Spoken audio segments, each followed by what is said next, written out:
Will we see a white Christmas? That's a million-dollar question at this point. It looks like very few snowflakes in the forecast across most of the country. The big story? Temperatures 15 to almost 20 degrees above average for much of the nation's midsection. Now, the warmth really starts to take hold over the middle of the country Saturday into Sunday from the South Plains all the way up towards the upper Midwest and the northern tier. Kansas City could be around 55 degrees on Monday and Tuesday. Chicago at least 50 on Monday, all the way down to Oklahoma City where we're expecting mid-60s on Monday. Now, that anomalous warmth starts to shift east as we head towards Monday and Tuesday. Temperatures about 15 degrees above average for much of the Atlantic coastline, all the way towards the Appalachians. D.C. could hit 55 degrees on Christmas Eve, perhaps flirting with 60 just south of town on Christmas Day, feeling a lot more like mid-October than you'd expect for Christmas.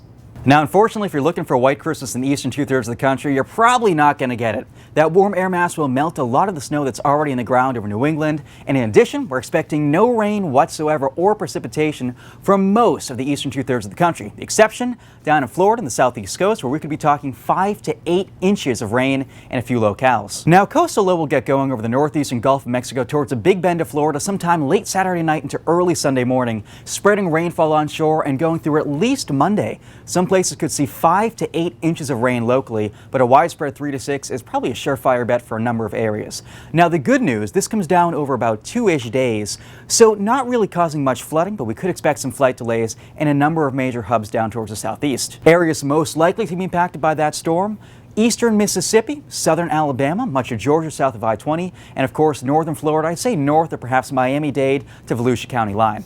Now, what everybody wants to know, where will you find a snowflake? Best chance Pacific Northwest and the higher elevations. Look at this jet of moisture moving ashore. It's producing heavy rainfall in the lowlands for Washington, for Oregon, but the higher elevations, copious amounts of snow in some areas. Winter storm warnings in effect for a number of locations high up in the mountains where they could see upwards of a foot of snow in some of those mountain peaks. Now, Seattle down to Portland, you're likely to see all rain, but the higher elevations of the Cascade Range could see inches to perhaps feet of snowfall with this moisture moving ashore. Things finally start to wrap up around Tuesday as that moisture moves south and east. Then we could be talking more snow showers in the mountains of the Four Corners region Tuesday into Wednesday. Then that energy moves over the plains and it could make a system that could potentially impact your travel on the way home after the Christmas holiday. So stay tuned to the Capital Weather Gang for updates because we'll be watching this every step of the way. For the Capital Weather Gang, I'm meteorologist Matthew Capucci. Happy holidays.